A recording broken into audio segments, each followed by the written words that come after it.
আলহামদুলিল্লাহ, আল্লাহ পাকের লাখ কোটি শুকুর যে রব্বুল আলমিন এ সিয়াম মাসে কথা বলার জন্য তৌফিক দান করেছেন। সেই সুবহানাহু ওয়া তাআলা আমরা শুকরগুজার করি আলহামদুলিল্লাহ।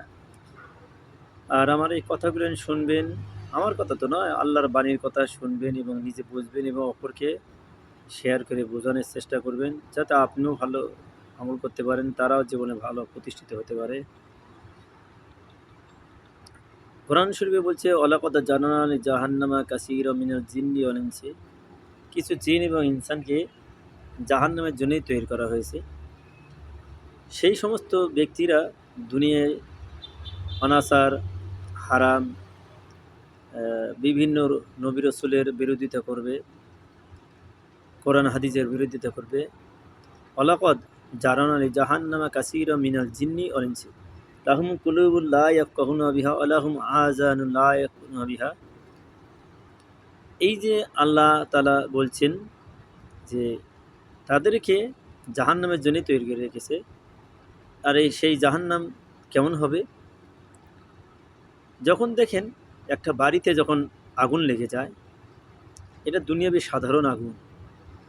এখানে একটা ব্যক্তি মাঝখান দিয়ে পড়ে গেলে তার চিল্লানির যন্ত্রণা, আল্লাহ আল্লাহর চিল্লানির যন্ত্রণা, বিভিন্নভাবে সে বাঁচার জন্য কত মানুষকে ডাকাডাকি কত কি করে, কিন্তু তারপরেও সে বাঁচতে পারে, পুড়িয়ে ছাই হয়ে যায়। এটা তো সামান্য সামথিং তাপ। জাহান্নামের আগুন এত কঠিন, এত ভয়াবহ অবস্থা হবে তা বলা বাহুল্য। এই জন্যে ওয়ালাহুম আযাবুন আযীম, এমন আযাব যে আযাব তারা কোনোদিন দেখেনি, কোনোদিন শোনেনি, কোনোদিন চিন্তাও করতে পারেনি। এই রহমতের দিন চলে যাচ্ছে। এই যে 4টি রোজা আজকে থেকে চলে গেল সৌদি আরবে। দেখেন বাংলাদেশের 3টি চলে গেল। তা রহমত চলে যাবে। রহমতের টাইমে যদি মানুষের রহমত নিতে না পারে, তার ভাগ্যের পরিবর্তন আর হওয়া সম্ভব না। এরপরে আসবে বরকত। জীবনের বরকতময় আল্লাহর কাছ থেকে নিতে হবে। আল্লাহ দিতে আসেন, বান্দা নিতে যাবে না। এরপরে আসবে নাজাত, মানে জাহান্নাম থেকে নাজাত পাওয়ার আছে রাস্তা। এই জন্য আল্লাহ রব্বুল আলামিন আমাদেরকে সকলকে যেন কবুল করে, আমিন। আর নিজের বিয়ে বাচ্চা ছেলে মেয়েকে এই সব কথা বুঝাতে হবে এবং নিজে বুঝতে হবে। এবং আমার মুসলমান ভাই বোন, যেহেতু কোরআন বলছে বাল্লিগুনি আলা আয়াত, তোমরা যদি আমার একটি আয়াতের কথা জানো, এই কথা আমার অপর বান্দা বান্দির কাছে পৌঁছে দাও, তাদেরকে পৌঁছে দেওয়ার ব্যবস্থা করো। সবার উপর এটা ফরজ। একজন হক্কানি আলেমের উপরে ফরজ নয়, একজন ইমাম সাহেবের উপরে ফরজ নয়, একজন মৌলানার উপরে ফরজ নয়, একজন হাফেজ সাহেবের উপর ফরজ নয়, একজন মুয়াজ্জিন সাহেবের উপর ফরজ নয়, সবার বাল্লিগুনি আলা আয়াত। কি বলছে? তোমরা যদি আমার একটি আয়াতের কথা জানো, তা আমার অপর বান্দা বান্দির কাছে পৌঁছে দাও, জানিয়ে দাও। এই জন্য আল্লাহ রব্বুল আলামিন কোরআন শরীফ নবীজির কাছে যখন প্রথম আয়াত নাজিল হলো, ইকরা, পড়ো তোমার পূর্বের নামে, যিনি তোমার প্রতিপালক, হায়াতদাতা, মহদ্দাতা, রিজিকদাতা, বলো। রাসূলুল্লাহ সাল্লাল্লাহু আলাইহি সাল্লাম তিনি বললেন, আমি পড়তে জানি না, মায়াদ্রি, আমি জানি, কিচ্ছু জানি না, মায়াদ্রি, আমি কিচ্ছু জানি না। আবার জিবরাইল আলাইহিস সালাম দ্বিতীয়বার বললেন, ইকরা, পড়ো তোমার পূর্বের, যিনি তোমার প্রতিপালক, হায়াতদাতা, মহদ্দাতা, রিজিকদাতা। নবীজি আবারও ওই কথা ভুলে গেলেন। তৃতীয়বার জিবরাইল আলাইহিস সালাম রাসূলকে চাপ দিয়ে ধরে ছেড়ে দিলেন। এরপরে নবীজি কাঁদতে কাঁদতে রাসূল বাড়ি চলে গেলেন। বললেন, জাম্মিলুনি জাম্মিলুনি, আমাকে ঢাকো, আমাকে ধরতে আসতেছে, এই কথা বললেন। কিন্তু মা খাদিজা এত জ্ঞানী ছিলেন, এত জ্ঞানী ছিলেন মা খাদিজা, যে নবীজিকে সান্ত্বনা দিয়ে বললেন, আপনাকে কোনো দুনিয়াবি জিন জাতি কোনো স্পর্শ করতে পারবে না, আমার দৃঢ় বিশ্বাস। সুবহানাল্লাহ। আমি আমার মার রওজার পাশে আমি খুব কান্না করেছি, যখনই যায় তখনই। মা খাদিজা কি বলছেন? আপনাকে কোনো জিন জাতি কোনো স্পর্শ করতে পারবে না, আমার দৃঢ় বিশ্বাস। ইতিপূর্বে অসংখ্য নবী রাসূল এই দুনিয়ায় এসেছিলেন, তারা যেরকম, তাদের কাছে যেভাবে নবুয়ত এসেছে, এটাই আমারও দৃঢ় বিশ্বাস আপনার কাছে এরকম নবুয়ত আসতেছে, আমার এই বিশ্বাস। তো এই জন্যে আপনি আমি সকলেই রাসূল সাল্লাল্লাহু আলাইহি সাল্লাম পারিবারিক হইতে, সামাজিক হইতে, রাষ্ট্রীয় হইতে, সমস্ত জায়গায় যেভাবে কোরআন মেনে চলছেন, আমরা ছোট্ট একটা বাংলাদেশের মানুষ, বহির্বিশ্বে আমাদের অনেক ভাই কর্মকাণ্ড করে, তা তাদের টাকায় রাষ্ট্র চলে, এটা আপনাকে মাথায় রাখতে হবে। তাদেরকে সম্মান দিতে হবে। প্রবাসী ভাইরা অনেকে জেনারেল শিক্ষিত মানুষ দেশে কিছু চামচিকা চাকরি করে, বিদেশি লোকদেরকে অন্য সেন্সে দেখাশোনা করে, কিন্তু আসলে ওই বেটার টাকাটা যে বিদেশি রিমিটেন্সের বেতনে তাদের বেতন হয় ব্যাংকিং কারবারে, এটা জানে না। ও একটা সামান্য একটা জ্ঞান, সামান্য সামথিং কিছু জ্ঞান অর্জন করে বাংলাদেশে চাকরি করে খায়। বহির্বিশ্ব সম্পর্কে তার কোনো জ্ঞান নেই। এখন ইঞ্জিনিয়ার, জজ, barrister, DC, SP, TNA, accident, sub registrar সব কিছু লোক কারণ বিদেশের সব কিছু বোঝে, কিন্তু সামথিং কিছু লোক কিছু বোঝে না। তাই আপনাকে আমাকে সবাইকে বুঝতে হবে, যেই সম্পদটা দিয়ে দেশ এত ধনী হয়েছে, যেই সম্পদটার কারণে দেশ এত উন্নতি হচ্ছে, তাদেরকে আমরা কুনজরে দেখব কেন? তারা বিদেশে যেভাবে কর্ম করে সেভাবে ধর্মও মানে। এই যে এখনই মাগরিব নামাজ পড়ে আসলাম, অসংখ্য ভাইরা আমার সাথে ইফতার করলো, যা মসজিদের এরিয়ায় ইফতারের জায়গা হয় না, আবার অন্য জায়গায় বাড়ি দিয়ে করলো।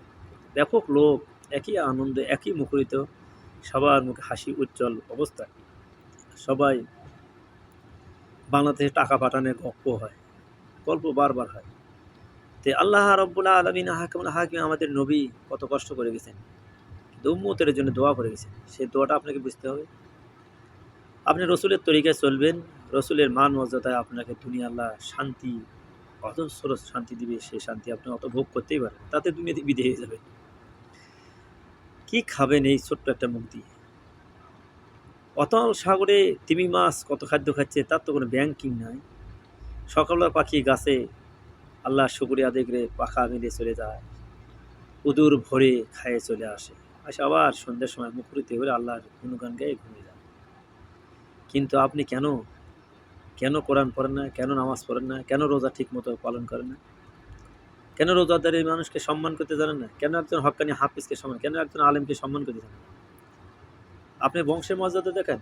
আমি দেখলাম কত বংশীয় মানুষ, দেশের শ্রেষ্ঠ একটা বংশের নাম আছে, তাদের ভেতর যে অহংকার, অথচ বাড়ি ভিটে 2 শতক জমি আছে, 4টে ছেলে 4টে মেয়ে, এই যে, অথচ তার অহংকারের তাড়নায় কিছু, তার মেয়েরা মাদ্রাসায় ছোটবেলা থেকে মাদ্রাসায় বসে, অথচ তার মেয়েরা এত বেয়াদব বলা বাহুল্য। এটা কি আসলে ধর্ম? No never. বোরখা গায়ে দিয়ে সর্বক্ষণ কাউকে মুখ দেখে না, কিন্তু যখন তার স্বামীর সঙ্গে যখন তার জঞ্জাল হয়, তখন সে বোরখা কেন বুকে ওড়না পর্যন্ত রাখে না, খালি মাথায় গোটা জাতির সামনে সে বেলেহাজ হয়ে তার মারার পরিকল্পনা। এরকম বাস্টাটও আছে দুনিয়ায়, এরকম বাস্টাটও আছে। জন্মের দোষ, জন্ম দেওয়া এখানতেই দোষ আছে, ভিত্তিতে দোষ আছে। চিনি ভিত্তিতে তিনারই তো দোষ। হজ করে যায় যদি কোনো ব্যক্তি, যদি কেউ কাবা খা তাপ করে যায়, যদি কেউ বলে যে আমি অমুকের 13 লক্ষ টাকা পাই, এটা কি আসলে হাজি? এটা ইবলিস। সূরা বাকারাত 33 নম্বর আয়াতে আছে, ইল্লা ইবলিস আবা ওয়াস্তাকবারা কানা মিনাল কাফিরিন, যে মসজিদ থেকে বের হয়ে সে মানুষকে মারতে চায়, বলে 13 লক্ষ টাকা। অত 13 লক্ষ টাকা একবার জীবনে চোখেই দেখে। মূর্খ, অথচ সে একজন মূর্খ, সেনাবাহিনীর চাকরি করেছিল। আমি কেন এই কথা বলছি, সেটা কোরআন হাদিসের ওয়াজের কথা নয়, বলছে মানুষের চরিত্র। তো দেখেন তার বোন আরও এক জায়গায় একজন হক্কানি আলেমকে দিয়ে বিয়ে দিয়েছিল, সে এখন হাজি কল্যাণ ট্রাস্টে কাজ করে। তো এই যে সেখান থেকে সে এক বাপের এক ছেলে, তার জমা যে পূর্বপুরুষে তারা বংশীয় মানুষ, সে একজন ভালো আলেম হাজি মানুষ, সেখানেও এইসব চলে। তো এইরকম কোরআন পড়লাম, নামাজ পড়লাম, রোজা রাখলাম, হজ করলাম, কিন্তু আমি মুনাফিকই ছাড়লাম না। এই মুনাফিকের জন্য ইন্নাল্লাযিনা কাফারু সাওয়াউন আলাইহিম আনজারতা আম লাম তুনজিরহুম লা ইউমিনুন।